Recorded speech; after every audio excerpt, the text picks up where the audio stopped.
के सफाई का सायरन बज गया।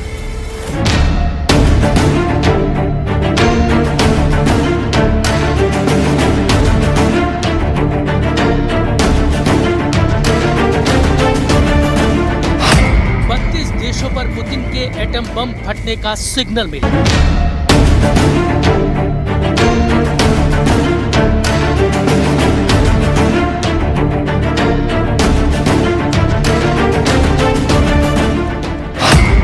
अब ट्रंप की डील नहीं, परमाणु डील फाइनल है।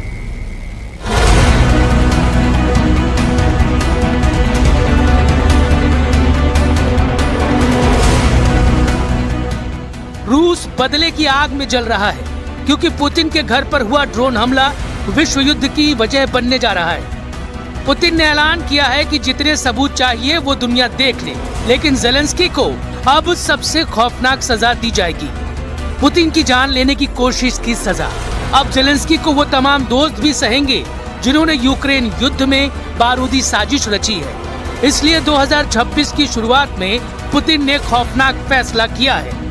महाशक्तियों से युद्ध को लेकर पुतिन ने अपनी परमाणु फोर्स को सुपर एक्टिव कर दिया है। हालात ऐसे बन चुके हैं कि एक तरफ पुतिन है, दूसरी तरफ नेटो है और अब बीच में वर्ल्ड वॉर के साथ परमाणु धमाके का खतरा है। यूक्रेन में तेज हो रहे पुतिन के हमले बता रहे हैं कि पुतिन का परमाणु मिसाइल वाला गुस्सा पूरे यूक्रेन को ही नहीं बल्कि पूरे यूरोप को जला सकता है।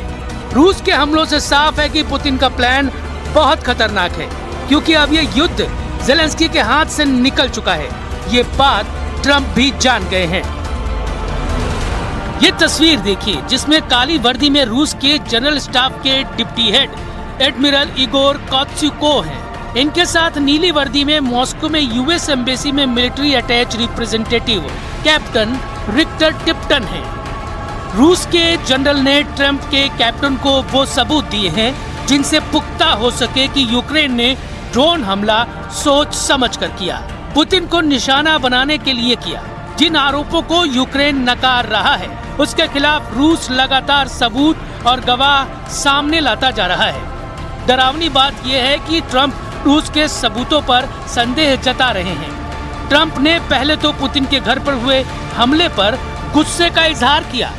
हालांकि पश्चिमी मीडिया और यूएस नेशनल सिक्योरिटी ने ड्रोन हमले में पुतिन के घर को टारगेट बनाने वाले दावे को खारिज कर दिया।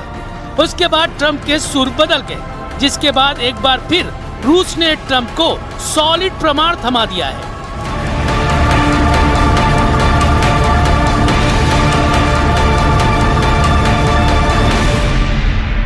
Нашли обломки беспилотных летательных аппаратов, осуществлявших данную атаку. В ряде этих беспилотных летательных аппаратов хорошо сохранились навигационные системы, они являются технически исправными. Расшифровка, произведенная специалистами спецслужб Российской Федерации, контента памяти навигационных контроллеров данных беспилотных летательных аппаратов безапелляционно точно подтвердила, что целью атаки был комплекс зданий резиденции президента Российской Федерации в Новгородской области. Мы хотим вам передать контроллер и описание этого контроллера. रूस के गुस्से से ट्रंप का शांति समझौता हवा होता दिख रहा है। वैसे भी ज़ेलेंस्की ने 10% का पेच फंसाकर पुतिन को भड़का दिया है।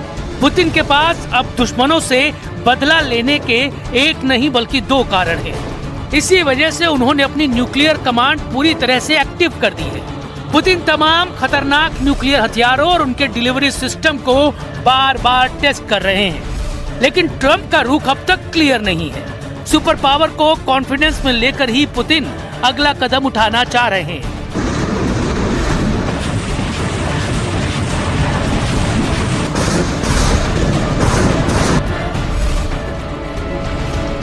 लेकिन यूक्रेन ने रूस को दहलाकर जिस तरह अमेरिका को युद्ध में फिर से घसीट लिया है, उससे ट्रंप को अब ये तय करना है कि ज़ेलेंस्की को बचाएंगे या फिर पुतिन की दुश्मनी मुफ्त में मोल लेंगे। क्योंकि 26 के शुरुआती दिन सबसे भयानक हमले का गवाह बन रहे हैं। रूस भी मार रहा है, यूक्रेन भी जवाब दे रहा है। बारूद की मात्रा बढ़ती जा रही है, तबाही की हद पार होती जा रही है। युद्ध इतना भीषण हो गया है कि यूक्रेन ने अपनी जमीन पर रूस के कब्जे वाले इलाकों को जलाना शुरू कर दिया है।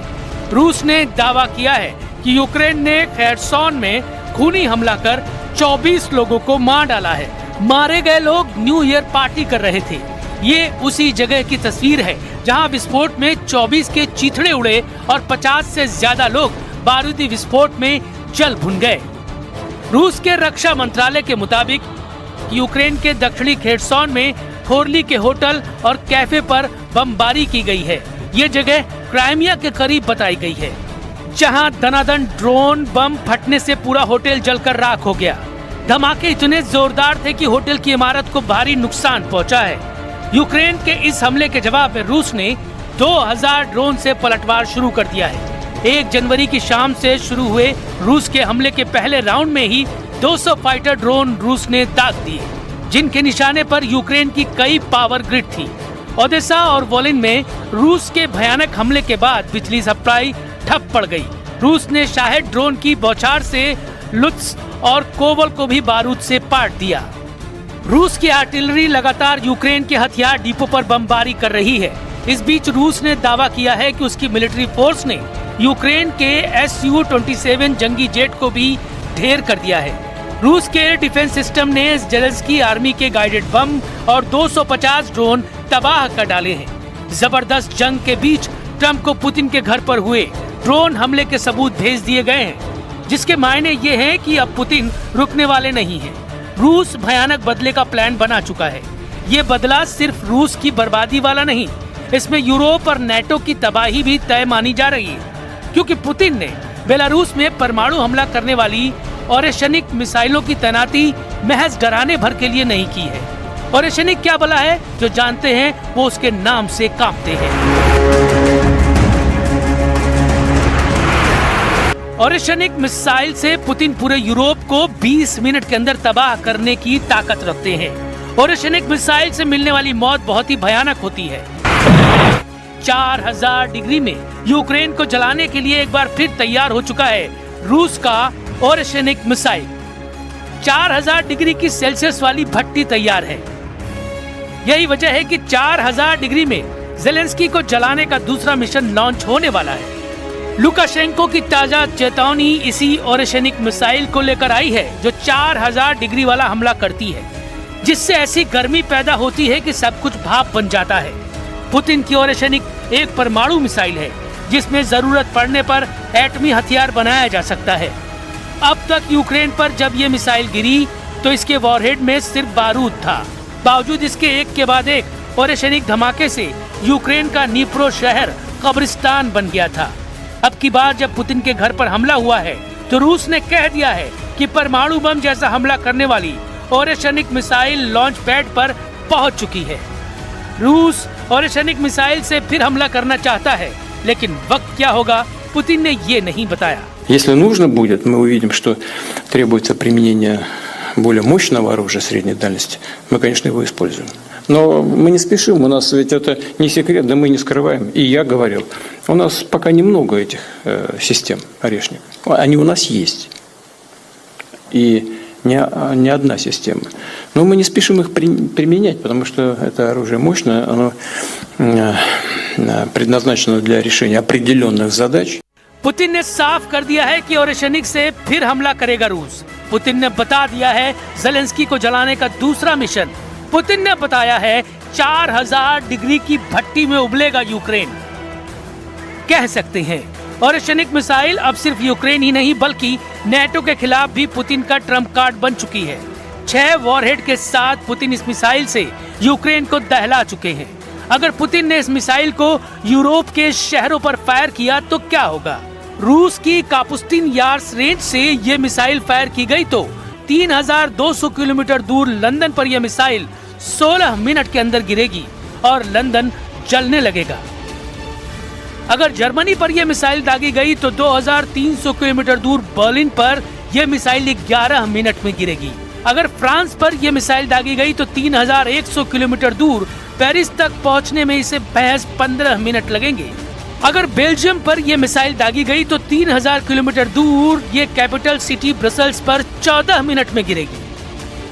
अगर इटली पर यह मिसाइल फायर की गई तो 2700 किलोमीटर दूर रोम शहर पर यह मिसाइल महज 13 मिनट में फटेगी।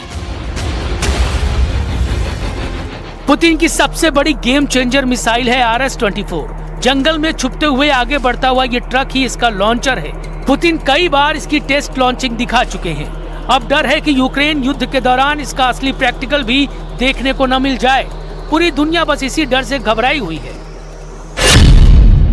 RS-24 यार्स की रेंज 11,000 किलोमीटर से भी ज्यादा है।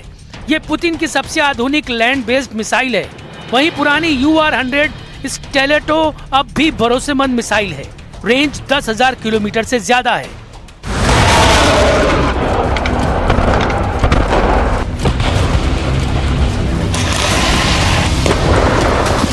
सबसे बड़ा सवाल कि अगर न्यूक्लियर बम वाला हमला हुआ तो लंदन कैसे बचेगा, पेरिस कैसे बचेगा, न्यूयॉर्क कैसे बचेगा, और बड़ा सवाल कि वॉशिंगटन DC में व्हाइट हाउस कैसे बचेगा। ये बहुत बड़ा सवाल है क्योंकि अब वर्ल्ड वॉर का खतरा है।